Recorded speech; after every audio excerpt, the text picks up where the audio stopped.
What the hell happened to Destiny? Destiny has been out for a little over 2 years now, and to this day still commands not so much as large audience, but still a dedicated and sizable one. To me, this is shocking. By now we've all heard pretty much everything there is to know about Destiny and its infamous development period, and release. An article was written on Kotaku by Jason Schreier revealing the true story behind Destiny's development cycle, which is a great read and tells you virtually all you need to know about why the Destiny we got was not the Destiny we expected. What about the story of us gamers, though? What about the people like me who bought into the hype and were let down? How did this experience change us? Destiny has forever changed my attitude towards modern video games to a much more cynical one. I believe my experience of Destiny is similar to many others, and it should be remembered as a testament to the darker side of the video game industry. I was one of the people who jumped on the Destiny hype train barreling full steam ahead. When the first gameplay trailer aired, I was instantly excited. The game shown was exactly the type of game I love to play. Fluid first-person shooter gameplay, RPG elements, and a story from the people who brought us Halo, which is among one of the most memorable and influential video game worlds ever in my opinion. I have long been a fan of games such as Borderlands and World of Warcraft, which this game seemed to be the culmination of. I saw this game as one that would provide a very deep and rewarding progression system, tied together by fun moment-to-moment gameplay. This was supposed to be the next game I would play for years to come, something I would always come back to because there was always something new and fun to do. Me and my group of friends were all excited for it. We all sunk many hours into MMOs like World of Warcraft and saw this as the next evolution of that style of game. I thought Destiny would be the first great console MMO, a game with excellent shooting mechanics but the depth, persistence, and progression of something like World of Warcraft. When the game finally came out in September of 2014, I slowly started to realize that this would not be the case. The game was extremely shallow, customization options were extremely limited, the main story was absolutely terrible and did not last long. Endgame content consisted of mostly recycled strikes and a measly 4-boss raid that was outright broken for many weeks after launch. Who remembers throwing grenades at Atheon's feet? The only truly excellent part of Destiny was the gunplay. Shooting felt great, but everything else about it was just off.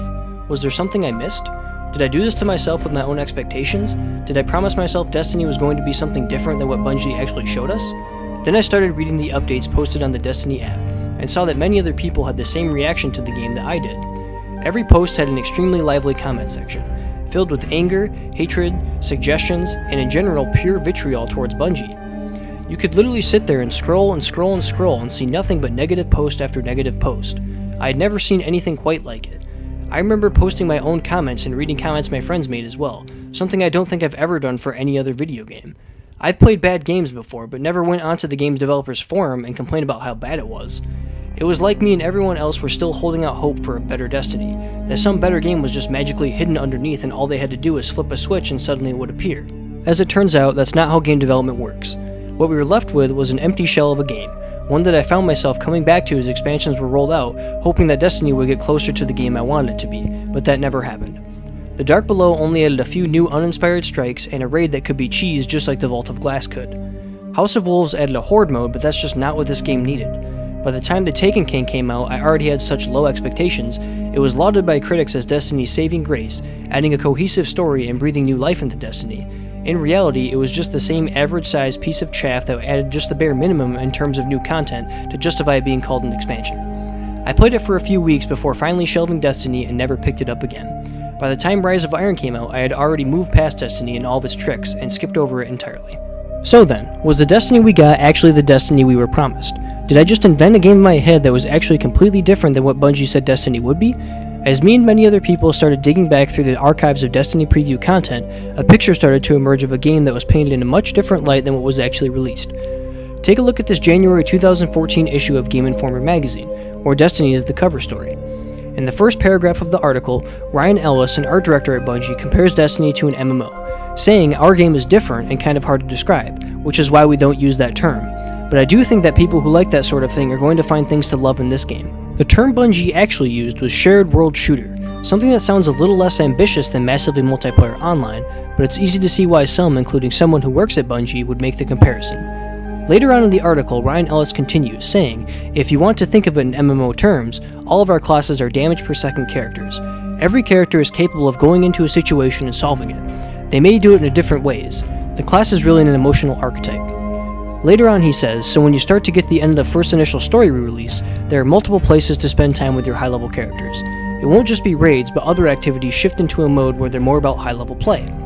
It's these vague comparisons to MMOs, but not actually calling it an MMO, that really justifies my expectations going in. If Bungie itself compared Destiny to an MMO before it was released, then everyone who thought the same is right. Even Destiny today has the amount of raids that would be present in a single World of Warcraft expansion, something that costs the same as the Taken King expansion did when it came out. Each raid in World of Warcraft also had way more than just 4 to 5 bosses like each raid in Destiny does, and way more to do beyond that at max level. There is literally nothing else to do in Destiny besides the Crucible and doing Nightfall strikes, akin to something like a mythic dungeon in World of Warcraft. The game was nowhere close to the caliber of a good MMO like World of Warcraft, and people who thought that going in were right to think that because Bungie did too. So, what actually happened there? Why was the game we got so different than what we expected? As I said before, I don't think we'll ever know the full story, but there are a few things that happened that point to what actually happened. Marty O'Donnell, the man responsible for the amazing soundtrack and creative direction of the Halo games, was mysteriously fired in April of 2014, and actually won a lawsuit against them in which he claimed he was fired without cause.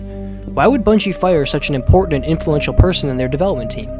Later on, Jason Schreier of Kotaku posted a lengthy piece detailing the development cycle of Destiny, with the help of anonymous sources who worked on the game itself.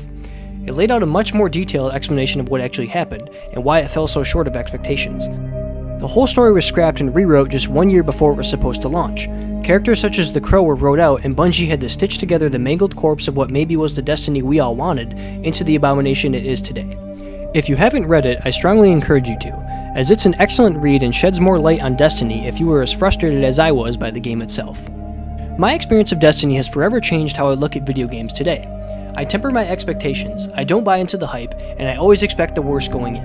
I was excited for The Division, but knew that it could never be the game I wanted it to be. I didn't play it until 6 months after it came out, and paid $25 instead of the original $60, and sure enough it was a good decision. I never even looked at No Man's Sky. Whenever I look forward to a game or watch preview material about it, the faint echoes of Destiny ring in my head, and pull my excitement back. It was a fun game, but nothing close to what it should have been, or what we were promised. Destiny's legacy is one that has made me more skeptical. It has shown me that you never really know anything about a game until it is in your hands and you are playing it.